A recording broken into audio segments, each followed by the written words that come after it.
parte central da costa do Pacífico de Hokkaido.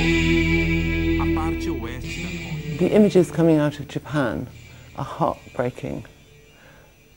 It's almost impossible to grasp the scale of this unimaginable disaster. Whole towns, villages, families, everything's been washed away. The stoicism of the Japanese people in the face of this horror is amazing. Our hearts go out to them. What the Japanese people have suffered already is bad enough, but now natural disaster has collided with man-made hazard. If they can't cool the reactors at Fukushima, they face full-scale nuclear meltdown. The worst may still be to come.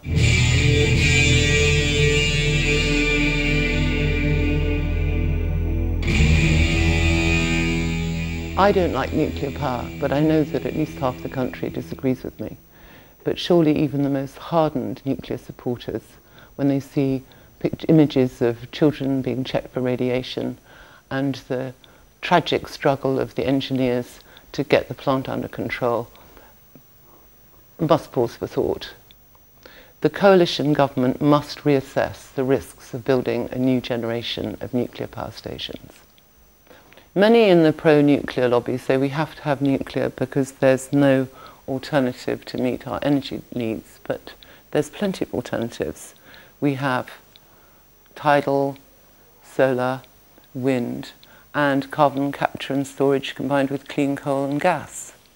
I'm not a nuclear scientist, I'm a fashion designer. I don't pretend to be an expert, but as a human being and global citizen, I'm terrified for the future of this planet, for our children, in fact for all life on Earth, if we continue on this nuclear path.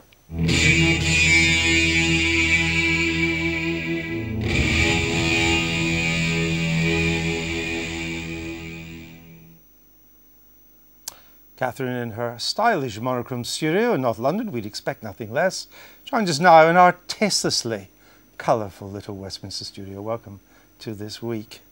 Let me put a general question to you.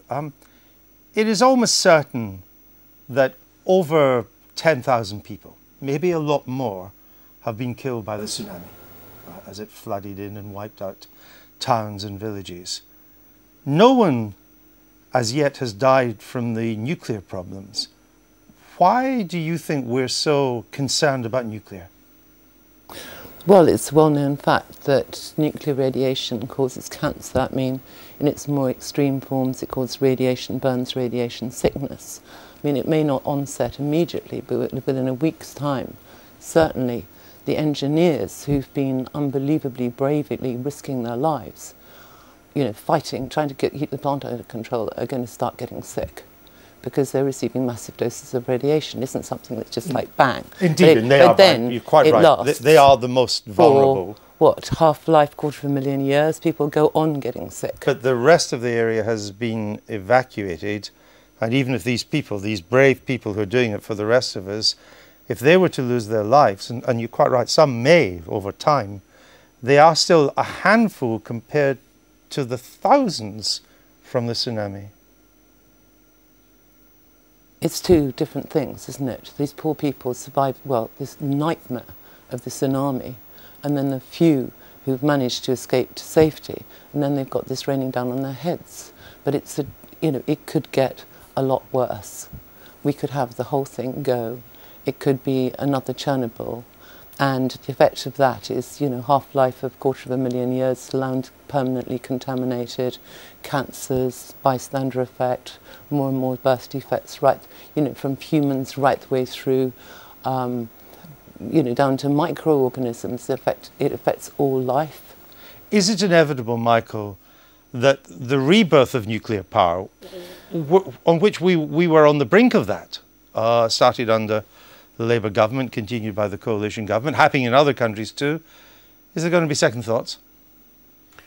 It depends who you mean is going to do the second thinking. Well, is it going to make us think, as Katharine would certainly like us to say, are we really right to go down this road? I'm sure it will reignite a campaign against nuclear power, but I don't think it will lead the government probably to change its mind. I mean, the position in the United Kingdom is that the nuclear power stations that we have at the moment are beginning to close down and the electricity that they produce needs to be replaced by something, and that environmentalists have succeeded in convincing the government that it shouldn't be building new stations that burn gas or coal or oil, and therefore nuclear power is the only possibility, because although wind and wave and tide are all very desirable and can play a part, they can only play a small part.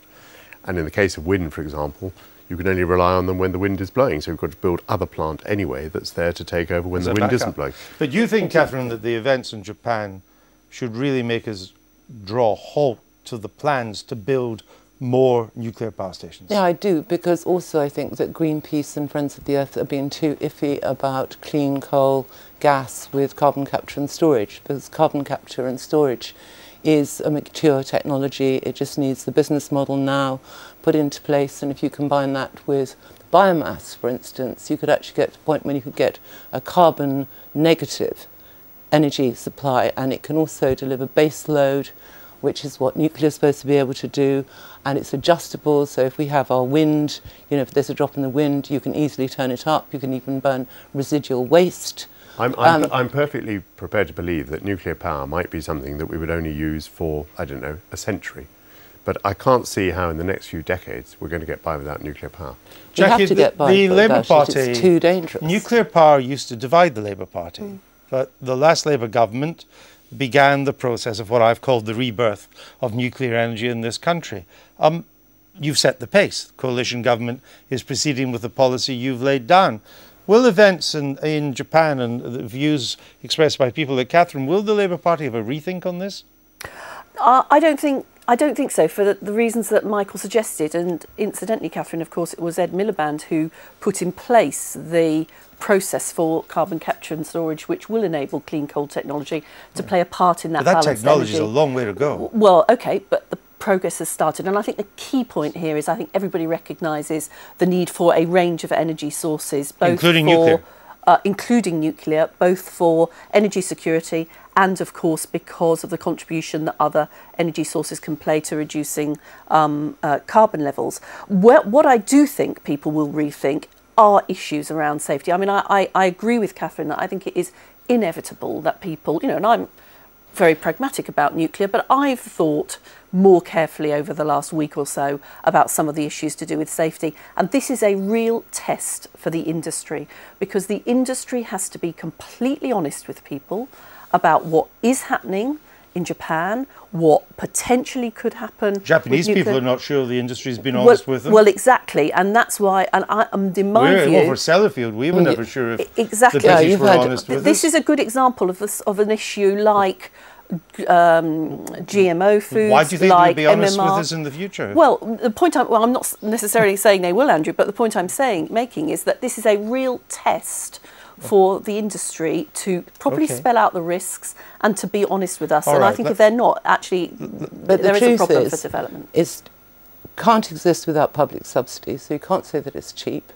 And while there's the 2003 energy review said can't exist without public subsidy, and while there's no long-term safe disposal system for nuclear waste, it has to stay on the back burner. Let me ask you this. I mean, wind power or wave power couldn't exist without public subsidy either. Most forms of energy seem to need some kind of public subsidy. Let me ask you this. You have in front of you, in a sense, the Westminster Consensus, and even some of the Lib Dems take the line that Jackie and Michael are taking tonight. The public opinion may be different from the Westminster Consensus. What do you say to them to make them rethink? I'd say let's have a referendum on it. Why not? Because we have a representative democracy and we elect politicians to take really difficult decisions like this. So why are we having a referendum on something that's many people think infinitely less important, like the alternative vote? Well, we're having a referendum on that because there had to be a deal to put a coalition together. That's a this issue about public opinion, actually, of course, is part of the problem. When I fought the general election last year, there was a very strong campaign in my constituency against a wind farm, which actually I supported. And it's pretty difficult to develop some of those renewable forms of energy, onshore wind in particular, precisely because of the opposition that comes, sometimes rightly, from local communities. But you talked earlier of the need for the industry to come clean and be honest with us. could you be honest with us? You're a former Home Secretary. If we had a major nuclear crisis in this country, could we be confident that I mean, the Japanese have been criticised for how they're dealing with it. Would we deal with it any better? After we listened to the 7/7 inquest, it doesn't give you great confidence. We all thought, as a sophisticated nation, knowing we would be under terrorist attack, we would deal well with it. We didn't.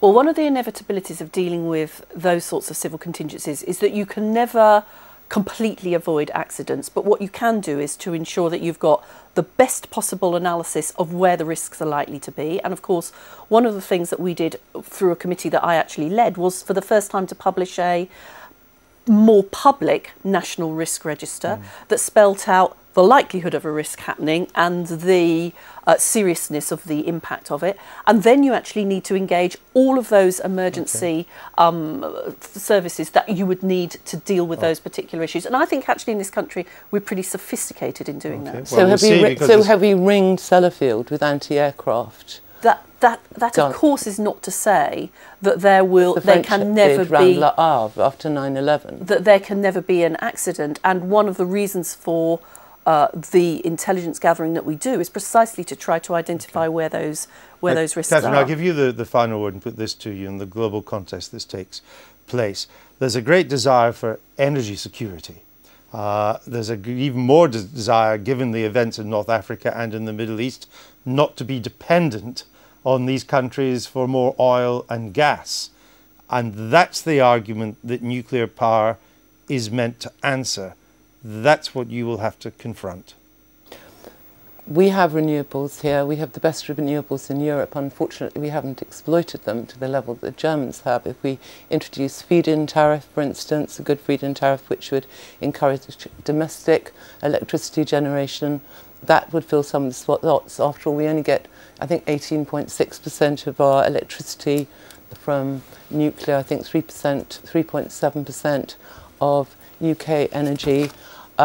Nuclear is inherently dangerous. It's liable to terrorist attack. The world has never been a more dangerous place. We've just seen what's happened in Japan. This could happen here. If we had a terrorist attack on Sellafield, it would be 10 times the size. The damage would be 10 times the size of Chernobyl. You'd wipe out the north of England. Okay, so we have to rethink. We have to rethink. Thank you very much. Now, it's true.